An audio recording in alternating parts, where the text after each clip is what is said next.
Hey everyone, sorry about that. We got cut off and we're right back here. Guys, can you give me about 2 minutes? I'm going to go fix the links over on Facebook and on the website, and you guys continue the conversation. I'll come back and hit on my topic. Okay, I'll be right back. All right. So I was talking about growth testing, and you know, sort of the reason why I think I coined the phrase. I don't know. You can go on the internet and figure it out for yourself if you're interested. But growth testing to me is probably the most efficient use of time and space and energy of people. You know, I kind of adopted the philosophy of permaculture, and sort of the foundational tenet of permaculture is something called multi-stacking of functions. So it's like, you know, it's basically the killing of several birds with one stone. You know, and for me, I figured out that growing food really does that. It allows for there to be a lot of birds killed. I mean, think about sort of the people not being interacting with one another, sort of the distancing, the closed-offness that we have in our society, or civilization, as it were, with one another. Think about the health issues that we suffer from. Think about the time that we spend having to go to work in order to make money, like you were saying, James, because, you know, we need to eat. You know, and think about how much, you know, health issues people have because they're not exercising, they're not moving around, they're not in the sun, getting essential sunlight, which helps them generate vitamin D, which is a hormone which helps them be happy. I mean, there's so many things that the single act of growing food eliminates. And just think about how much disposable income, exactly like you were saying, you would have just by growing your food. And think about how much positive activities that you can generate, that you can stimulate just by having that extra coin in your pocket. You know, let alone you know, actually, you know, creating your own currency or coupon or system of exchange. And then, you know, you mentioned driving from point A to point B, getting around.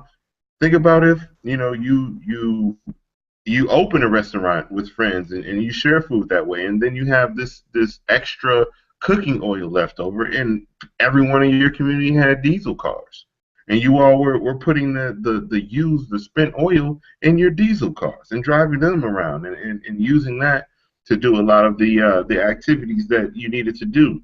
So, you know, there's so many ways, so many avenues in order to, you know, really stick it to the man, as it were, that really isn't about sticking it to the man, but really about generating this new reality. And you know, I really don't think that we need to go back to some, you know, Luddite, agrarian, you know, Amish type society.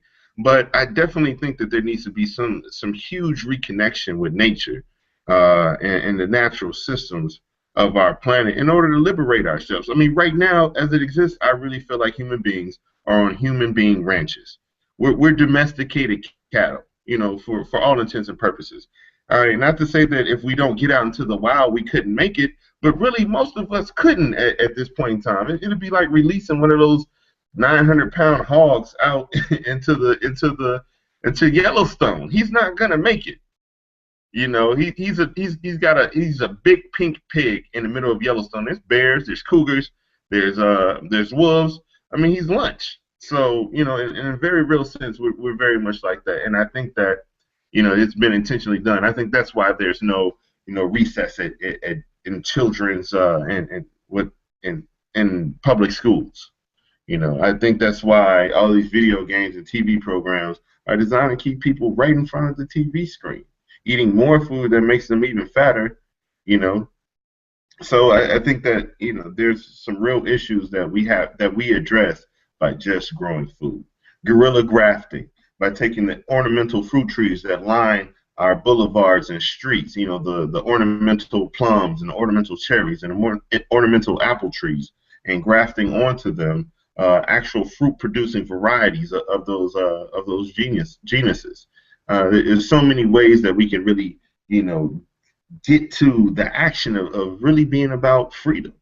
And which is why I'm in the process of starting a guerrilla grafting nonprofit. And I agree with you 100% and wholeheartedly. You know, in the UK, a place called Todmorden, which is Todmorden,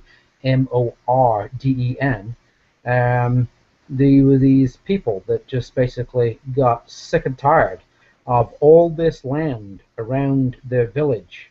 Um, you know that.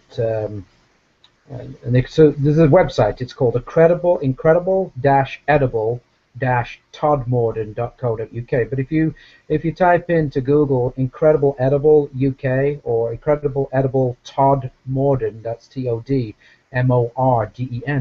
What they did was they decided, and I've seen these TED things where they're talking about this. This particular woman said that she got a little bit sick and tired of grocery food being so expensive, and she decided that this little cafe, they call them in England, little restaurant, mom and pop restaurant, to hold a meeting. And she always thought that like a few people were going to show up. Well, she was surprised. There's quite a few people showed up. And basically what happened was that these people decided that they were going to take, not that I'm for really commons, but if land is not being used, then go and use it. They decided to take this land, the city that they were having money stolen from them, taxes, and actually go and grow food on it. And there's a graveyard spot outside a police station, fire station, ambulance station, a health care center, all these different places. They went and grew all this food, and the food, the community now is actually involved in all this, whereas before they weren't teaching gardening, because this thing now has just exploded in this small city village type thing. And there's videos online as well. You can actually see what's happening. And there's people coming from all around the world to see this model. And you're right, what it's done, it's brought that community together. Whereas people would go to work and never see their neighbors and never have a conversation with their neighbors. These people now have come together from all over the village, and they're actually growing this food. Kids are actually taught now, educated on how to take care of themselves, how to grow things. They're doing a aquaponics system, I believe, at the school. That's where, for those that don't know, that's where vegetables are grown in water, and there's a fish tank, so you get vegetables and fish out of the same system. The waste of the fish actually goes to fertilize the food, and you can raise massive amounts of food on just a little bit of land by doing this. But small businesses have actually where people actually grow food and sell it. You're gonna find that in that particular environment that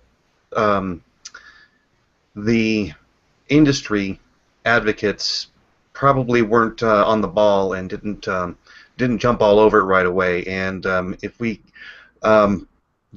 actually go and look and talk with Mike, we have in America we've got the human or health department raiding picnics with people growing their own food and destroying it with bleach. Why don't you go ahead and tell us about that, Mike? Well, apparently a bunch of people getting together for a charitable event. I haven't gotten a chance to read too much into it. I heard a little bit about it, and apparently the health department showed up with the police, and they demanded that they remove the food because it wasn't up to health codes. Yeah. And what they ended up doing was they destroyed a bunch of food that could have otherwise been consumed, or they could have been donated to people that. Oh, they wouldn't even let them give it to the pigs. Oh yeah, absolutely, and they poured bleach on it and pretty much ruined a bunch of food. And this is where Larkin and I got into it, and Larkin Rose and I got into it about this to protest or not protest, right? Because I said to Larkin, I said, well, would you not be up for any protest?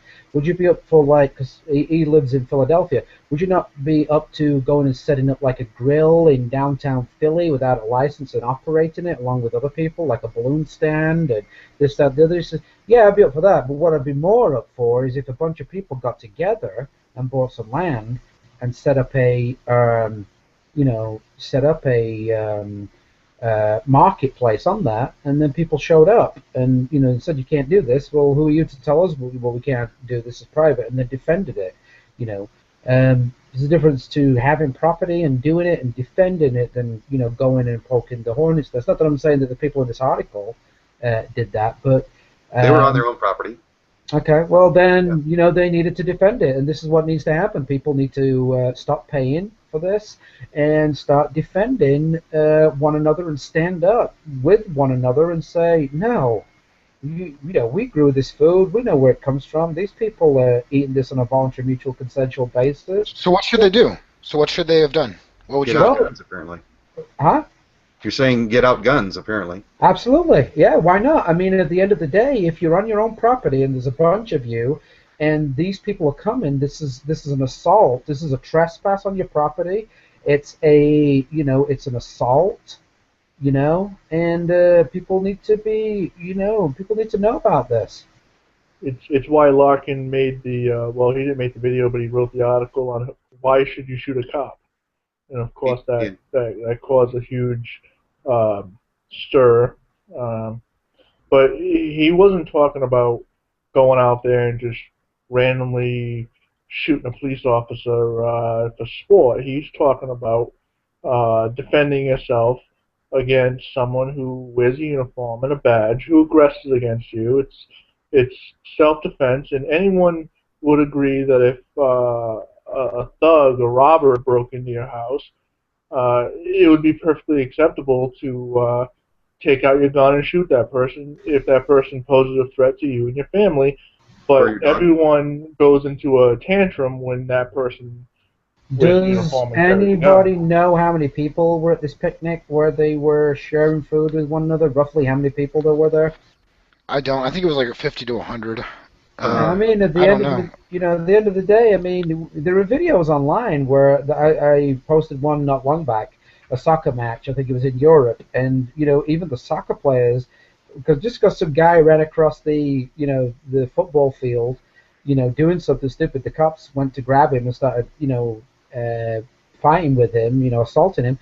Even the soccer players got involved, and then the crowd came onto the pitch, and then before you know it, the cops were out of there, trying to get away because they were beating the cops up. It doesn't give them the right to do this. I mean, this is wrong, and people need to wake up. Just because they've got this costume on and somebody's eating food in their own property, I mean, it's wrong. But that's the thing. So you're saying that we need to have the revolution right now.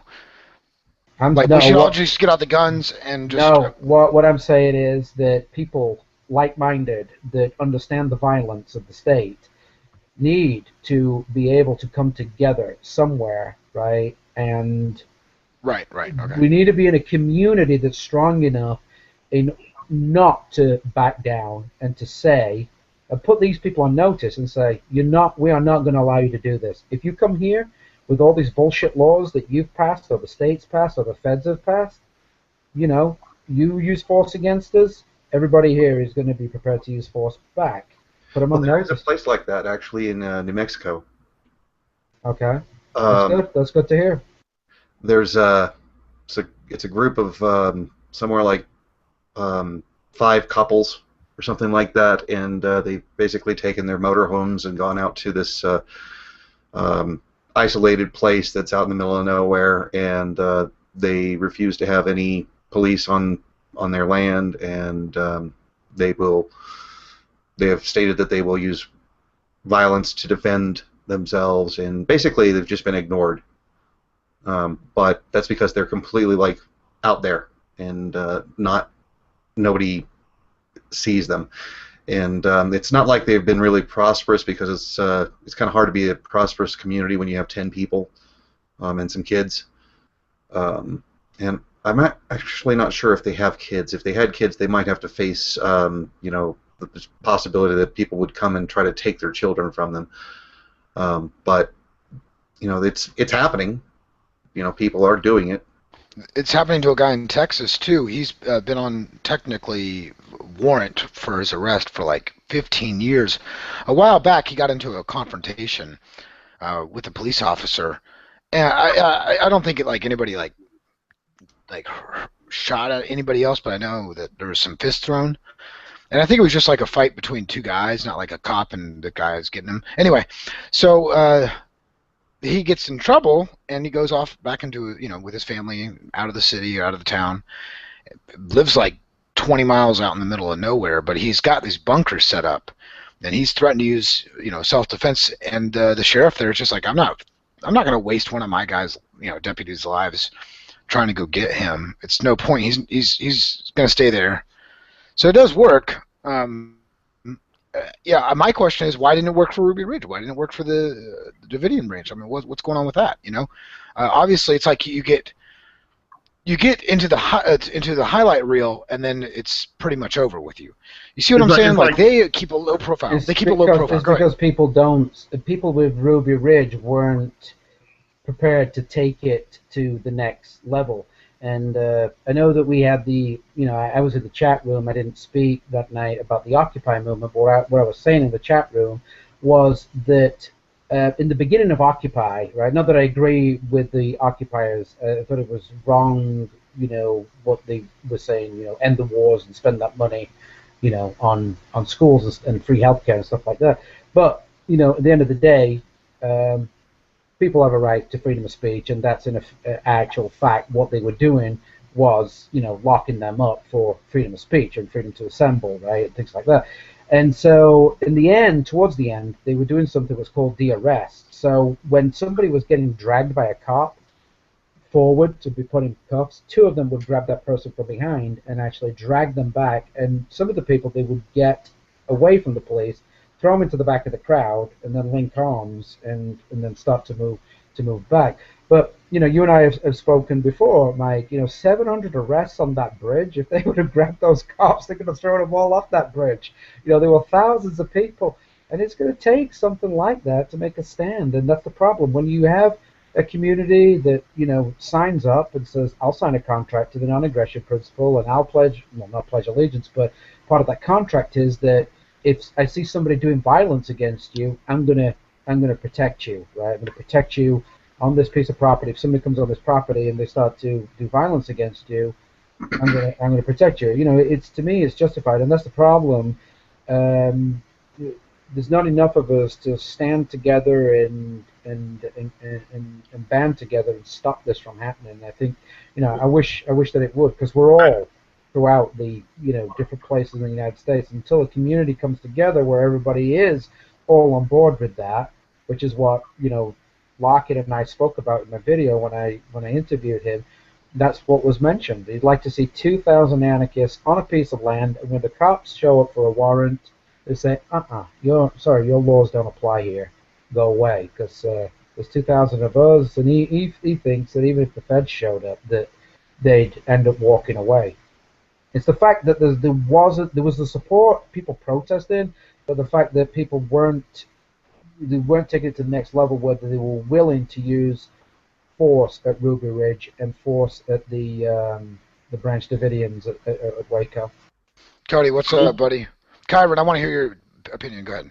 Well, you know, when you get labeled as, you know, sort of some right-wing wackos, some militia group that is out here training and, you know, threatening to start a militia movement that's going to sweep through the land, raping, you know, women and children, and, you know, eating all of your goats or whatever. You know, I think that when you control the thought apparatus and the thought creation apparatus of, you know, this fine institution that they call a country, I think that, you know, people like us have to do our due diligence. We have to study like the Wacos and the Ruby Ridges, and we have to learn from the fact that, you know, there's yes, we have the right to use weaponry, to use guns, and I advocate people learn their gun laws and still stay well within the means of the law.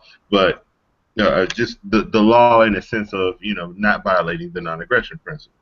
But I think on the other hand, uh, I like the idea of getting land. I like the idea of forming a community. I like the idea of exporting out these ideas and concepts that we as a community create, sort of like consensus building and how to organize to collect food and processing food and all of these things and concepts, nonviolent parenting. Midwifery, whatever this enclave of anarchists create by buying this land and living together with one another and being able to export that to the world, I think that is going to be what's powerful. And I would love to create that. And you might be right. I think there's going to have to be a line drawn in the sand. But I think that there's going to have to also be, as you said, a critical mass of people that are willing to stand with you, to stand up with you, and that aren't going to back down to the thuggery, who aren't going to back down to the threat of death. Because at the end of the day, it's the fear of death, as Stefan Molyneux said, that we hold, that makes us susceptible to being, kept in our captivity. So what are we going to do? What are we going to do about it?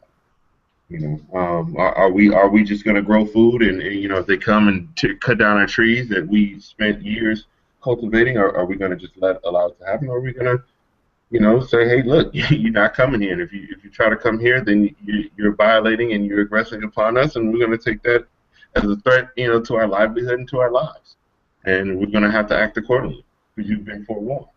What do you do? Well, yeah, I mean, that's why in my video, my newest video, narration video at least, I stated we have to organize. I mean, that was my second thing on my list of 4 items.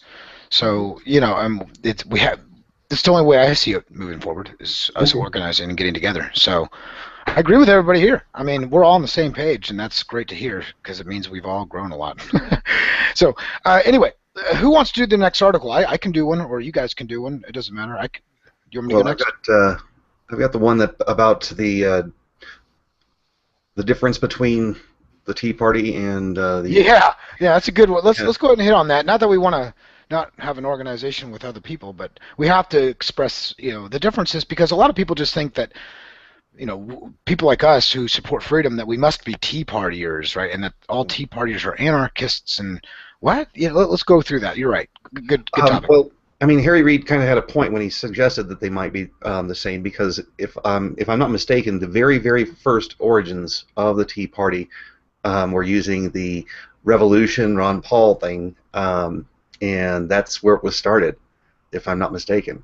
And then it was taken over and co-opted and became what it is now. So in some sense, there are certainly some people who were or still maybe are in the Tea Party who are anarcho-capitalists. I myself, I made the logo for the Albuquerque Tea Party, and it's still being used by them. So color me as a Tea Party anarcho-capitalist. I think that there's a potential for them to be to be allies in trying to achieve something, and it's certainly a hell lot easier to convince a Tea Partier, in my opinion, that they should consider anarcho-capitalism than it is, let's say, an Occupy Wall Streeter. And I've been to both events and tried to persuade others, and it just I don't even know how to communicate with the other side, it seems like. But anyway, the differences between them, at least in this particular image, suggests that Tea Partiers say don't tread on me, and anarcho-capitalists say don't tread on anyone. That Tea Partiers don't support the NAP, or the non-aggression principle, unlike anarcho-capitalists who do. That the Tea Party supports the initiation of force by the state, whereas anarcho-capitalism obviously doesn't. Their opinion towards minarchism I don't know. I would disagree with this, but they say, although not minarchist, they believe in limited government by trying to get the right people in power to control the state. Unlike anarcho-capitalists who believe that the state cannot ever be restrained, which is why limited government can never happen. Their opinion towards taxation, for the Tea Party, they hate taxation, but they don't consider it theft. After all, who's going to build the roads and defend us and, you know, sign up for war? But anarcho-capitalists suggest that taxation is theft, although I use the word extortion, not theft, no matter what it's used for. Nationalism. Tea Partiers tend to be very nationalist in nature, and anarcho-capitalists typically detest worshiping the state in any way or form. I, however, am perfectly happy to be gung-ho anarcho-capistan if it were ever to come about where this particular region of the world was not ruled. And I would be, come see us. We have a great place for you to live. And I'd be very, very favorable for it, but it wouldn't necessarily have a governing body. It's just come hang out with us. We're cool. The war on drugs, of course, most Tea Party people believe in continuing the war on drugs, but many of them that I talked with actually are in favor of ending it. And anarcho-capitalists obviously say that the state has failed and should not regulate drugs in any way, shape, or form. When it comes to gay marriage, a lot of Tea Partiers believe that the state should regulate marriage between people and make it one man, one woman. You've seen the bumper stickers, I'm sure. Of course, anarcho-capitalists tend to believe that there shouldn't be any intervention by the state about who marries who. Medical insurance mandates. Tea Party is in favor of repealing Obamacare, and a very large number of them, though, are very, keep your hands off my Medicaid, my Medicare. Anarcho-capitalists believe that we shouldn't have any medical insurance mandates, including Medicare and Medicaid. When it comes to borders, the Tea Party supports heavily regulated and controlled borders, all enforced by the state's monopoly on violence. It says anarcho-capitalists say that borders are nothing more than arbitrary lines drawn by the state and should be dissolved into better voluntary exchange. I'm not sure I would say that that's the majority of voluntarists that I talk to. Anarcho-capitalists that I talk to tend to say that borders would be property rights. That's your property, and if you don't want people coming across into wherever, going somewhere, passing through your land, you can prohibit passage. And if there were enough of them, let's say between the in the border between Mexico and what would no longer be America, perhaps there might be a border in effect, and it's based upon property rights, not necessarily that it doesn't exist, but it would be a voluntary exchange. And as far as the people who have been influences, they cite Sarah Palin, Glenn Beck, Rush Limbaugh, Sean Hannity, and Mark Levin as the Tea Party favorites. Anarcho-capitalism cites Ron Paul, Ludwig von Mises, Murray Rothbard, Frederick Bastiat, and Lysander Spooner, and of course Stefan Molyneux, and Mike Shanklin. So I would even say that the Tea Party, a lot of them are very pro Ron Paul too. So that's the primary differences. But when I pulled up the actual About Us on the Tea Party website, teaparty.org, got something a little bit more detailed. We can go into that if we'd like, or certainly just comment on. No, while we're here, let's dive into this deeper. I like this idea. Go for it. All right. Well, their 15 non-negotiable core beliefs are that illegal aliens are here illegally. Pro-domestic employment is indispensable. What's an illegal alien? Is that somebody from outer space? I mean, I like I mean, every time this gets brought up about illegal alien, it gets kind of funny. I mean, it's My guess it's typically it doesn't it require that they have brown skin?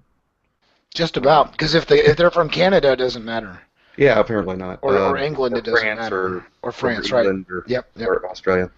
Um, let's see that they have a big pro-domestic employment thing.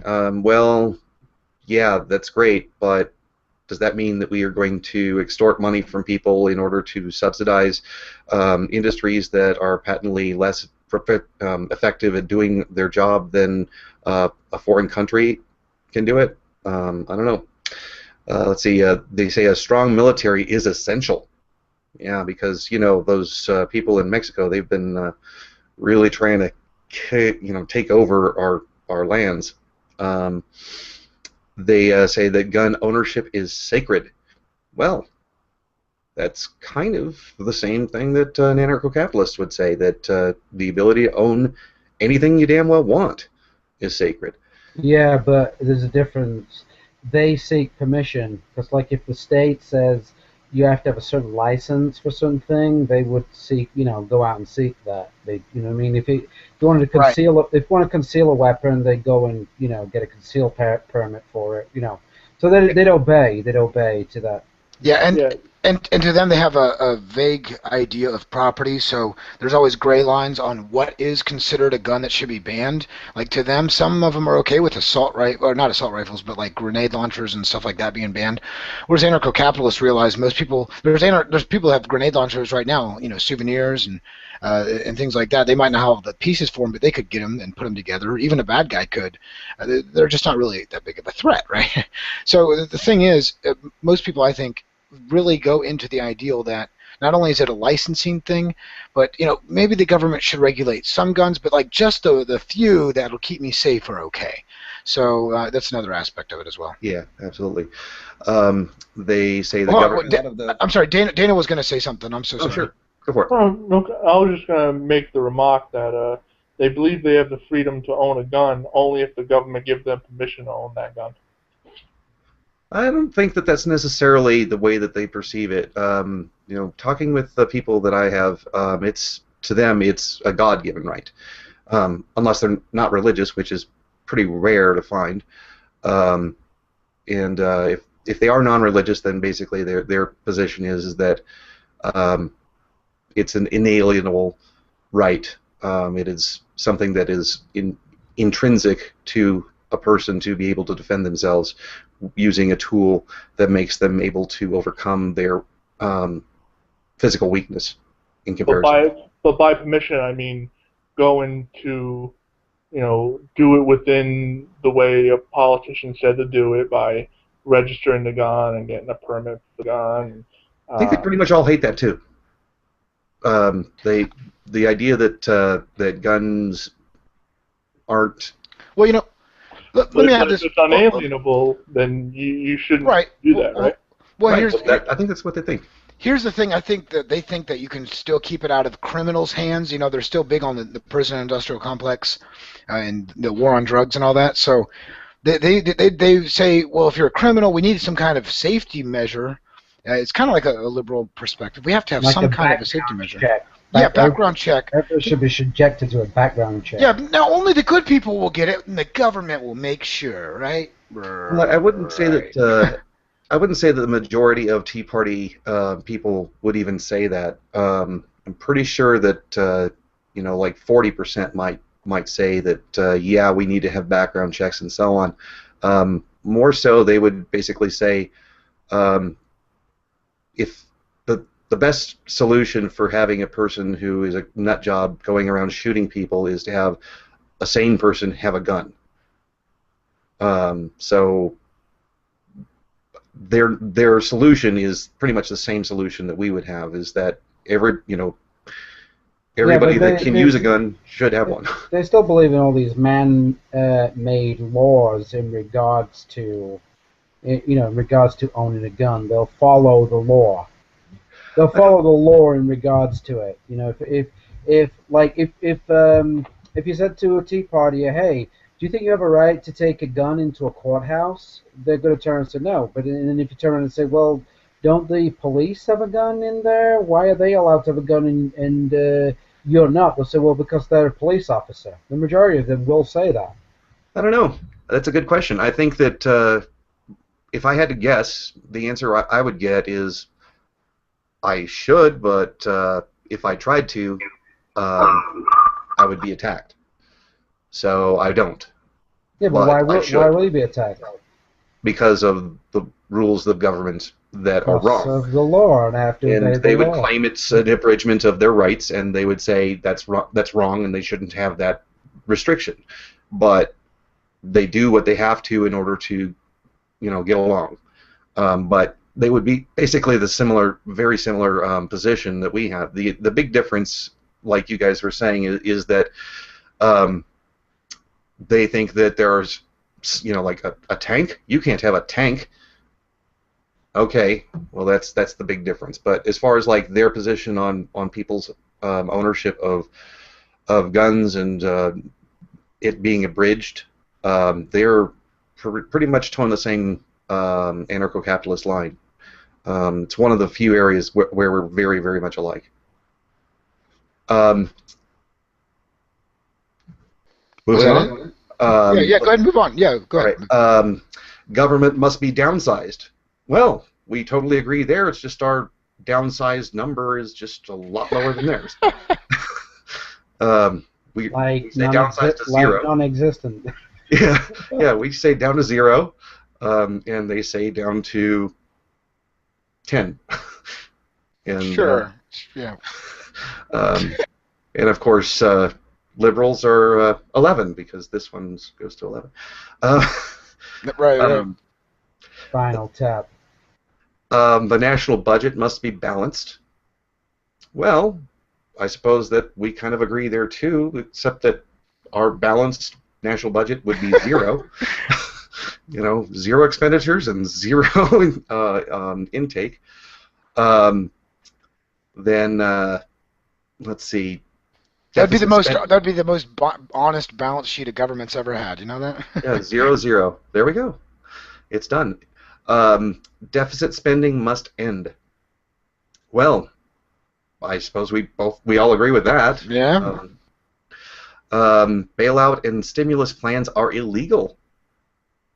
Yeah, well, government's illegal against natural law, so yeah, I agree with that. I suppose we have to agree with that. I mean, right? Yeah. Yeah. Reducing personal income taxes is a must. I agree with that. But it just all the way to 0. Yeah. Reducing business income taxes is mandatory.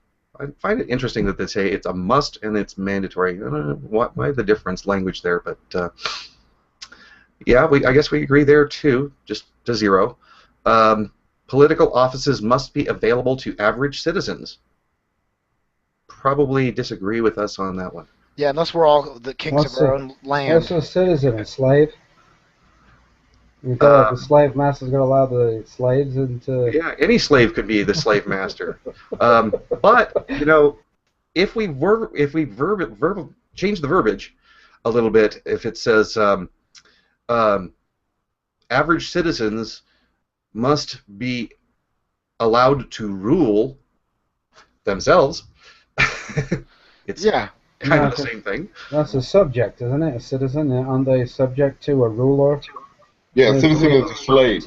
Yeah, it wouldn't make sense to me. But they would be a citizen of their own self. Yeah, you need to change the word citizen. He's just calling out the double speak, man. That's all. He's doing a good thing. We gotta let him do that. Right. Go ahead, Robert. Intrusive government must be stopped. 100% agree there. Yep. It's just their definition of intrusive is probably a little different standard. English as our core language is required. Yeah. Not so much an agreement. Eurocentrism. Yeah, well, that's a little bit of a. I don't want things to change. I'm afraid. And then traditional family values are encouraged. Well, I kind of encourage traditional family values. Sure, I'm okay with encouraging, Family, right? family. That's called voluntarism. Yeah. It can be. It can be the right kind of family. I think Absolutely. if you do it the right way, it is voluntarism, right? Yeah. So those are their 15 non-negotiable core beliefs, and I suppose we happen to agree with about 5 of them. Yeah. In a roundabout way. Yeah. Yeah. No, yeah. Really. If we actually make their language mean what it really means. Yeah. Poor. I mean, I think. I think a lot of us were there at one point, and we have to kind of take this with a grain of salt and realize I used to be a Democrat when I was 18, right? I used to be not like a full-fledged go out and vote and support politician Democrat, but kind of like, hey, well, we have all this stuff. We might as well give people health care. I wasn't really thinking about myself as much as others, right? I mean, that's my concern was good-hearted intentions. Once again, it always comes back to good-hearted people just messing up things because they don't think and use logic and rationality and reason. It just kills me on that front. But this is I see a lot of people who are trying to come in this direction, and I think a lot of us came down that path. So I don't want to push anybody away. I say I welcome everybody, anybody who might be watching this video, even 50 years down the road, because we're going to have all this stuff down in history. But if you're thinking you're on the minarchist side right now, I encourage you to go Google voluntarism or anarcho-capitalism. I think you are going to agree with us a lot, because I know that's what brought me over to this system. Is after being a minarchist for a while, a bunch of people ranting down my throat in trying to pass me. It wasn't just like they get mad at me and argue. You're not talking about me. I'm talking about you, James. Well, I'd be interested in. I'm listening to you talk about sort of your becoming an anarchist. I'd be interested for everyone to sort of do the anarchast, sort of like how they became an anarchist. Because I'm listening to you, Mike, and you saying you're a Democrat. And I'm like, yo, I'm a black dude. Like, of course I was a Democrat. And sort of like, and now I just beat my head against the wall when I see the zealotry of even statism and sort of like how people even still, if they grasp that there's something immensely wrong with government, and they still hold on to, well, we need just a little bit of it. It's like people who can't stop smoking. Like, I quit smoking cold turkey. One day I said, you know what, I'm not smoking again. Actually, that was, yesterday, 3 years ago, I just quit cold turkey. Did never touch another cigarette again. And so, the thing is that, for people not to realize that, they have this very sick, abusive relationship, Stockholm syndrome, the variation of Stockholm syndrome called statism that they suffer from. It's like, until they realize that, then, we're stuck in sort of this perpetual, situation. So I think it'd be good for us to sort of get out there how we came to anarchism, for people to sort of get a clue about. Let's do it this way. Here, I have just kind of like an outline. Oh, somebody mute up for me too, if you could mute up, because you're causing some feedback. There we go. Chiron. All right, cool. So here's what I'm thinking is, we say, what kind of a family you came from, maybe like a couple of the real change moments in your life, and then just end on how you became an anarcho-capitalist. So really just the change part. So I'll start off real quick. I came out of a family that was semi-libertarian in thought, but not action at all. They were pretty. It was a Mormon family, but fairly libertarian. Keep government out of my stuff, conservative type. And they didn't really push it on me or anything like that. We didn't go to political rallies or anything like that. But when I got older, probably high school, I started looking at things, and I liked how all the promises that the Democrats were throwing around. That's what all they can do is just make promises, right? And that's all any politician most of the time can do. Anyway, so I really liked what they were going towards. I mean, it's very enticing looking at the liberal agenda if you don't know much about politics or philosophy. And so I really kind of got my heart set on that. And then once I started going to college, and I was going into business school, and I had a couple economics classes, I started looking into more and doing more economics work and learned about supply and demand. It kind of came from there. I started understanding I wanted more economic freedom, and I was really cool with civil liberties, obviously coming from the Democrat side. And I didn't really have a say in the war. I didn't know much about the war. That wasn't my thing. I want to go study economics. So I studied economics, got up with people online, and started supporting Ron Paul with Cox and other people. And we for a while there we were anarchists supporting politicians that were like the extreme, like Ron Paul at the time was like, I guess he still is the extreme type dude in the mainstream's eyes. And we kind of got this little coalition of just mainstream libertarian candidates together. And then we just, James really went over first to anarchy, and he kept pulling me over. And I finally just dropped out after I was a campaign manager, went through the Libertarian Party as a political campaign manager and as a political director for North Carolina. So here I am years later doing podcasts and working off donations and ad revenue and t-shirt sales. So go to non-aggression-apparel. No, I'm just joking around. But yeah, who wants to go next? I'll go next. All right. Try and keep it under 3 minutes.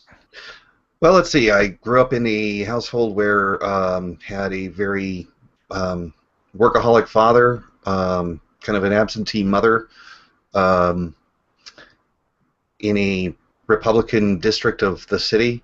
Went to the best school that the public schools had because we lived in an area that had the best schools and so on. So definitely was predisposed to be a Republican. At one point, I thought that alcohol should be banned because what good does it do, kind of thing. Went to college and hung out with some people who were potheads, and the environment causes you to get a contact high even if you don't smoke. And I started to see, well, what the hell, let's give it a try. And so I realized, wait a minute, this is wrong. And so I started getting into libertarianism more so because of the anti-drug position that they had, anti-drug war position that they had. Watched a lot of Milton Friedman's stuff and was really impressed with his work. While watching some of his videos online, I came across a link to I don't know, the story of your enslavement, I think it was, by Stefan Molyneux. I was floored with the revelation that it provided, and then I watched the Statism is Dead, The Matrix, and that one was also just very powerful. I saw the Jones Plantation, that was really powerful too. And at this point, at some point, I basically just went onto Facebook and said, I'm an anarcho-capitalist, and I just realized that everything short of voluntary interaction was abuse, and I wasn't going to accept any abuse in my philosophy. Yeah, good stuff, man. Who wants to go next? I'll go. All right, go ahead. All right, so I grew up in England in a mining community to a father that was a miner, and my mother worked in factories and stuff, and grew up basically to it's Labour and Conservative over in the UK, and they have this middle thing called the Social Democrat Party, but it's it's kind of like the Democrat Party over here. But is it like it's like the Green Party? No, it's just like, I don't know, it's kind of weird. It's a mix between Labour and Conservative, but it's not libertarianism, if you get what I'm saying. It's never heard of libertarianism in the UK growing up. And then came over here in 2000, and my wife's father was a libertarian. He'd actually ran for helped, what was that guy's name, in the 80s, Ed, somebody or other that ran for a libertarian office. Anyway, he was talking to me about libertarianism, and then one day, I think it was around about 2003, 2004, he threw out this. He says, I'm not actually a libertarian, I'm an anarcho-capitalist, but, I forgot to write the word down to go and, I was interested in the word, because, like, a few weeks later, I asked him, what does that word mean that you mentioned the other day? What was that word again? Can you, and we couldn't figure out what it was. Anyway, this like played on my mind, like, what the hell was that word? And then one day, like 6 months later, he mentioned it again, and I said, hold on a minute, and I went to the computer, just typed it into Google, hit search, and then came back and carried on having the conversation. And it was Human Action by Rothbard, I think it is. That started reading a bit of that, and then so this is back in like 2005, 2006. I'd already read back in 2000, which is Minarchism anyway, Ayn Rand, a lot of Ayn Rand books and a lot of stuff on objectivism and stuff like that. So I was already in the libertarian camp back in 2000 and on my journey, and then started to read about around about 2006. Lysander Spooner, came across, I think it was about 2007, 2008, came across Larkin Rose about the same time as I was driving down the road with my father-in-law in the car, and he pointed to a sign. He says, "Oh, Ron Paul, he was a libertarian. He ran for office on a libertarian ticket back in blah blah blah." So I went and did some investigation into Ron Paul. Was online, found a couple of groups that I talked to somebody, got involved with a guy called Trevor Lyman, who did the money bombs, got involved with him and did the this November 5th and the Tea Party money bomb, and between those two raised about $10 million with the bombs, just basically broadcasting it over the internet and stuff. And that's when I met James too. That's when you and I got together. Yeah. We started pumping out this stuff. Yeah. You and I were on the phone all the time, and then I'd already was introduced to anarchy, and people saying to me, you can't believe in the Constitution, this, that, and the other, and this, that, and the other, and people convincing me, wasting your time. I thought, well, you know what, I'll give it a shot, because I could see like the United States going down the tubes, so I did. And then back in it was like 2008, I'd already created the Peace, Freedom, Prosperity, peacefreedomprosperity.com, which then I got Mike involved with, and we had a blog talk radio show called Movement Radio, PFP Movement Radio, which was on a Friday night, and Mike would get people from like the libertarian side, and in politics, and we'd talk to them on a Friday night. And I know at the beginning, Mike used to get a little bit annoyed when I used to ask the questions, something, because you got these people in there, right? And I don't know whether it was like at first, the first couple of times I did it, Mike would say, "Why did you have to ask him that question?" And like, do you recognize that government is force? And I think it wasn't until we had a couple of libertarians, the guy from Georgia that was running, but he was only doing it for the soapbox. What was his name? Do you remember? Yeah, there was Bob, there was Cooley, and then there was also Eichenbaum. Yeah, and then, there's a few guys, but like the first couple of times that I did it to people that Mike and I got on the show, Mike was a little bit uncomfortable with it. Like, as I said, like, do you accept that government is force? And they're like, no, it's not force. Oh, okay. Do you accept that government taxation staff? And Mike was like a little bit uncomfortable with that. And then, until I think it was I was like, and then I was like, ask him that at the end. I don't want to scare him off. We have to have him here for 30 minutes or an hour. Like, like, why are you asking him these questions? And like, because don't you understand? It is. And anyway, eventually, there was one candidate, like a third or fourth guy, and I forget what his name was. A real cool guy, though. We had a real cool, one of the coolest that we had a conversation with. Said, "Do you realize that government is forced? Do you accept that?" I said, "Yep." "Why are you running?" "Oh, I'm just running for the soapbox." Like, oh, okay. What about taxation? Do you think that's theft? Yep, I think that's theft. Shane Cooley. Was it him? Yeah. Yeah, I mean, they're all on there. If you go to Blog Talk Radio, just Google Blog Talk Radio, PFP Movement, or Movement Radio, you'll see all the Blog Talk Radio, all the... and then started hosting Stefan Molyneux's show, his Sunday calling show on a Sunday. I got, watched one of his videos and got talking to him, and that was pretty cool. And then I became really good friends with Larkin Rose and Molyneux, and it was just a journey from there. And then Mike and I was talking, and of course, like you are told all this shit all your life that government does this and government does that. And I was a believer too. I was a believer, and like I thought, thinking to myself, you know what? Listen to all this stuff. People actually do things, you know, not this thing called government. And I think it was at the time, because like I was like saying to Mike, because he was involved with, and I just encouraged Mike, get involved with Dr. Beitler, and Dr. Beitler was helping, Mike was helping Beitler his campaign. And don't get me wrong, I think libertarianism, it's, you know, it's a step, you know, the big L, it's a step towards anarchy. And one of the hardest bridges is getting somebody to cross is the one from, you know, political libertarianism to philosophical libertarianism.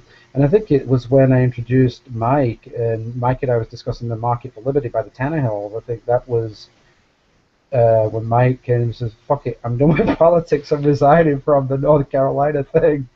You know what? You know why we got here is because we kept asking questions. Exactly. You know, I mean, only the people who ask the questions get to this point where you actually understand the world. And it feels better. I feel much better with my life now than I ever have. I know. I mean, it's a journey. It was a journey for me. It was a journey of like, I don't see how this can work. I don't, you know, that was me. Like from about 2000 to like 2007. You know, even when Ron Paul, you know. I had doubt about it, you know. I had doubt about it. I saw the media. I saw the scam within the media about how they were putting him down. I'm like, yeah, this guy, you know, all these anarchists are telling me he's not going to win. Look at what they're doing. The media, everybody's against him. It's a big, like it's a conspiracy type of thing. But it was real. You know, they were dissing him. They didn't want him to. They didn't want him to win. So anyway, that's my journey. I think I became a full-blown voluntarist. Anarchist, voluntarist, around about, 2007, 2008, between there, somewhere around about there. Yeah, good stuff, man. Hey, guys, I want to thank everybody for being here tonight.